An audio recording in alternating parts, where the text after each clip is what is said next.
Hello friend, आप सभी का स्वागत है इस वीडियो में हम समझेंगे कि आईआर को कैसे समझें। जो भी स्टूडेंट एकदम नए हैं और वो पीएससी यूपीएससी जैसे एग्ज़ाम की तैयारी करना चाहते हैं और इंटरनेशनल रिलेशनशिप मतलब अंतर्राष्ट्रीय संबंध को समझना चाहते हैं, तो उनको इन बातों का ध्यान रखना आवश्यक है। यदि इन बातों को आप अच्छे से ध्यान रखते हैं तो आईआर को समझना आपके लिए कोई नई बात नहीं होगी। आप एकदम आसानी से समझ सकते हैं उसको और एकदम इंटरेस्ट के साथ में। आईआर कैसा है दोस्तों, जैसे हम लोग गांव में एक दूसरे से संबंध होता है ना, बस वैसे ही आईआर में अन्य देशों से हमारा संबंध होता है। चलिए मैं एक एक करके बताता हूँ कि कैसे हम आईआर को समझ सकते हैं। पहला पॉइंट हम समझते हैं, जिस प्रकार एक आम आदमी का अपने गांव से, गली मोहल्ले से, अपने पड़ोसियों से, अपने गांव के अन्य घरों से, आसपास के शहरों से संबंध होता है, वैसे ही एक देश का अपने पड़ोसी देशों से, दूर के देशों से, तमाम देशों से संबंध होता है। सबसे पहले मैं व्यापार के दृष्टिकोण से बताता हूँ आप लोगों को। जैसे कोई व्यक्ति खेती करता है, चाहे वो सब्जी की हो या धान की हो या गेहूँ की हो, खेती किया, अनाज बहुत ज़्यादा उत्पादन किया तो दूसरे लोगों को बेच देता है। पड़ोसी भी यदि खेती किया है, उसके यहाँ सब्जी ज़्यादा हुआ, वो लाकर बेच देगा। तो लेगा कौन? जिसको ज़रूरत है। इंटरनेशनल रिलेशनशिप में जिस देश में जिस चीज़ का ज़्यादा पैदावार होता है, अन्य देशों में बेच दिया जाता है। अच्छा, हमें किसी चीज़ की ज़रूरत पड़ती है, हम वहाँ से ख़रीद लेते हैं। लेकिन होता क्या है, जैसे कि गांव का कोई व्यक्ति सब्जी बेचता है, आज उसके घर में हो गया झगड़ा, हो सकता है वो लोग आपस में परिवार ही झगड़ा हो गए। क्या आप लोग को लगता है कि वो व्यक्ति सब्जी बेचने आएगा झगड़ा को छोड़कर? नहीं, वो तो झगड़ा में शामिल होगा। अपने घर को पहले बचाएगा तब वो सब्जी बेचने आएगा। पहले झगड़ा शांत होगा, उसके बाद सब्जी बेचने आएगा। और दूसरी बात, झगड़ा शांत होगा तभी तो कोई व्यक्ति उसके घर में सब्जी लेने जाएंगे। ऐसे ही होता है इंटरनेशनल रिलेशनशिप में। यदि किसी देश के साथ युद्ध हो रहा है, वो युद्ध में बिजी है या उसके देश में हमला हो गया, तो वहाँ से जो बेचता है, वो जितने भी तमाम प्रकार के सामान हो, जितना भी चीज़ वो बेचता है, यदि कोई देश युद्ध जैसी स्थिति में है तो वो सामान को बेच नहीं पाएगा। न ही हम वहाँ से खरीद पाएंगे, न वो हमारे पास खरीदने के लिए आ पाएगा।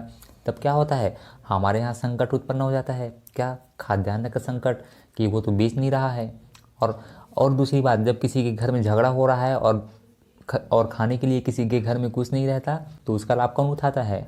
अन्य व्यक्ति उठाता है। वहाँ झगड़ा हो रहा है, इसका मतलब अब मेरा सामान बिकेगा, अब वो रेट को बढ़ा देता है। ऐसे ही क्या करते हैं, अभी रूस और यूक्रेन का युद्ध हुआ, पेट्रोल गैस की कीमत बढ़ गई थी। पेट्रोल गैस की कीमत क्यों बढ़ी? क्योंकि वहाँ से पेट्रोल गैस आना रुक गया था। तब क्या हुआ, ये गल्फ कंट्री में जितने भी देश हैं, वहाँ से जो पेट्रोलियम एक्सपोर्ट करते हैं, वो लोग पेट्रोल के रेट को बढ़ा दिए। और जैसे रेट को बढ़ाए, क्या हुआ उसके बाद, पेट्रोल की दाम बढ़ने लगी। इससे देश में महंगाई बढ़ने लगी। ये हो गया पहला कारण। दूसरा ये, जैसे किसी व्यक्ति का अपने पड़ोसियों से या किसी अन्य व्यक्ति से ज़मीनी विवाद रहता है, उसी प्रकार ही इंटरनेशनल रिलेशनशिप में, जैसे किसी के ज़मीन को कोई कब्जा कर लिया तो उसके साथ बनती नहीं है आपस में। जैसे हमारे पीओके को पाकिस्तान ने कब्जा कर लिया है, अक्साई चीन को चाइना ने कब्जा कर रखा है। उसी प्रकार इंटरनेशनल रिलेशनशिप में ज़मीनी विवाद भी बहुत ज़्यादा रहता है। जैसे मैं इजराइल का उदाहरण लेकर बताता हूँ। पहले केवल कौन सा देश था? फिलिस्तीन नाम का देश था। उन्होंने यहूदियों को वहाँ पर बसाया, इजराइल नाम का देश बना। आज वो फिलिस्तीन को इजराइल, जैसे होता नहीं है कि राबा कुदारी में खांचते खांचते उसको क्या कर दिया, उसके खेत को छोटा कर दिया और अपने खेत को बड़ा कर दिया। वैसे ही क्या किया इजराइल ने भी किया फिलिस्तीन के साथ। फिलिस्तीन वालों को इतना पीटा दौड़ा कर आज फिलिस्तीन बहुत छोटा सा दिखाई देता है। पहले इस पूरे एरिया में फिलिस्तीन हुआ करता था, आज इस पूरे एरिया में इजराइल नज़र आता है। तो ये है दोस्तों, इंटरनेशनल रिलेशनशिप में ज़मीनी विवाद भी बहुत ज़्यादा रहता है। तीसरा हम समझते हैं, जैसे गांव में झगड़ा होता है किसी का, गांव में एक बैठक बैठता है, गांव के वरिष्ठ व्यक्ति उस बैठक में अध्यक्षता करते रहते हैं कि हाँ क्या हुआ, अच्छा तुमको इतना दंड मिलेगा, तुमने ऐसा क्यों किया, एकदम फैसला सुनाते रहते हैं। इसी प्रकार दोस्तों यूनाइटेड नेशन है।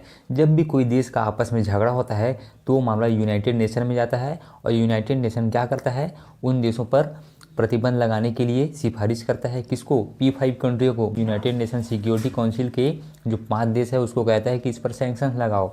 मतलब यूनाइटेड नेशन में उस देश के साथ क्या किया जाना है ये तय होता है। एकदम गांव की बैठक की तरह है यूनाइटेड नेशन, आसान भाषा में समझे तो आप लोग ऐसे ही समझना। जब यूनाइटेड नेशन कहें तो समझ लेना, अच्छा पूरा विश्व है और पूरे विश्व का एक संगठन है। और दूसरा, जैसे गाँव में क्या होता है, जिसका हित समान रहता है वैसे वैसे लोग आपस में एक संगठन बना लिए रहते हैं। जैसे गांव में कोई बहुत बड़ा ज़मींदार है, वो ज़मींदार 5 व्यक्ति की ज़मीन को कब्जा कर लिया है, तो ये 5 व्यक्ति क्या करता है, एकदम संगठित हो जाते हैं। अब उस ज़मींदार को मजा चखाना है, तो ये क्या है, इस प्रकार का संगठन इंटरनेशनल रिलेशनशिप में बनता है। द्वितीय विश्व युद्ध के बाद में कौन सा संगठन बना, नाटो। वो नाटो में पूरा यूरोपीय यूनियन के सदस्य है, अमेरिका के जितने भी अच्छे मित्र हैं वो उसमें शामिल है।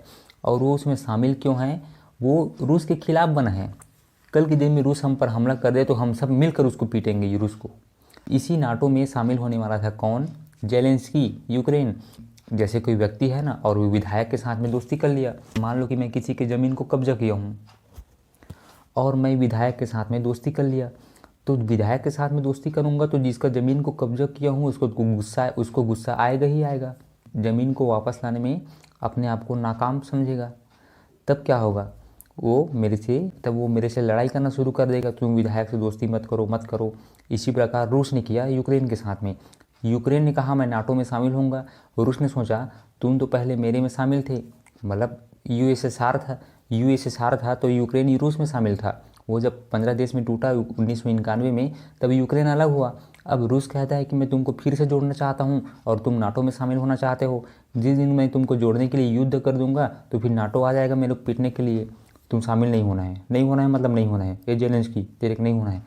युद्ध की शुरुआत ही इसीलिए हुआ था कि यूक्रेन नाटो में शामिल ना हो जाए। तो ये है दोस्तों इंटरनेशनल रिलेशनशिप, जैसे एकदम गाँव में होता है, हम इस चीज़ को पर्सनल ज़िंदगी में भी फील करते हैं। जैसे इंटरनेशनल रिलेशनशिप चलता है उसको हम लोग गांव में भी एक इंटरनेशनल रिलेशनशिप की तरह ही हम संबंध निभाते हैं, लेकिन हमको उस चीज़ की समझ नहीं होती कि वाकई में दुनियादारी भी ऐसी ही चलती है। इसी प्रकार नाटो जैसे G7 बना, G20 बना और ब्रिक्स बना, तो बहुत सारे ऐसे संगठन हैं जो अपने अपने हित के लिए, जो जिसके हित समान हैं, वो देश आपस में मिलकर एक संगठन बनाकर रखे हुए हैं। प्रत्येक देश सैन्य शक्ति बढ़ाना चाहते हैं।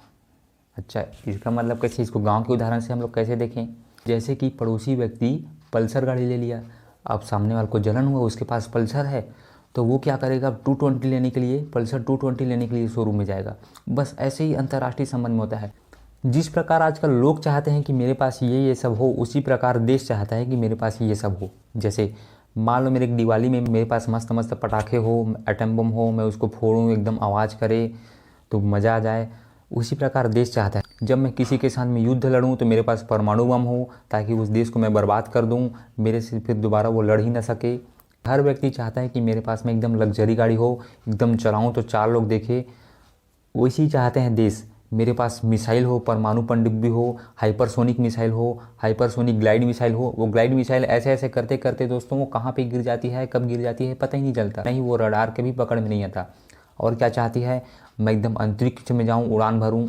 ये अंतरिक्ष में उड़ान भरने का दूसरा कारण ये है दोस्तों, जब मैं इतने लाख करोड़ किलोमीटर जाके वहाँ मिशन भेज सकता हूँ, तो तुम तो 2-4 हज़ार किलोमीटर दूर हो। किसी देश को डराने का सबसे बड़ा तरीका क्या है, अंतरिक्ष में उड़ान भरना।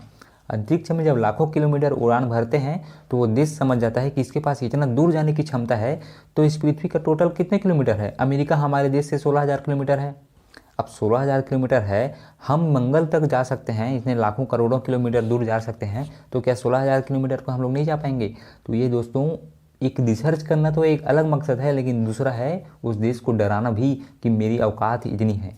और क्या चाहते हैं, हम अपने घर के सामने CCTV कैमरा लगे, ताकि कौन आ रहा है कौन जा रहा है हम उस पर नज़र रख सकें, चोरी ना हो, डकैत ना हो, ये हम चाहते हैं। ऐसी तमाम देश क्या चाहती है, मेरा ऊपर में सैटेलाइट हो, उस सैटेलाइट से मैं अपनी बॉर्डर की निगरानी कर सकूं, ताकि मेरे बॉर्डर में कोई घुसपैठ तो नहीं कर रहा है। दूसरी क्या चीज़, मैं अन्य देशों की निगरानी कर सकूं कि कौन कौन देश क्या क्या कर रहा है, कहीं से एयरबेस तो नहीं बना रहा है युद्ध लड़ने के लिए। तो इन सारी चीज़ों को भी देखा जाता है। और हम क्या चाहते हैं, एकदम समृद्ध हो, खाता पीता परिवार हो। वैसे ही तमाम देश चाहते हैं कि हम एकदम विकसित हो, मेरे देश के नागरिकों के पास पैसा बहुत ज़्यादा हो और हमारी अर्थव्यवस्था बहुत ज़्यादा ग्रो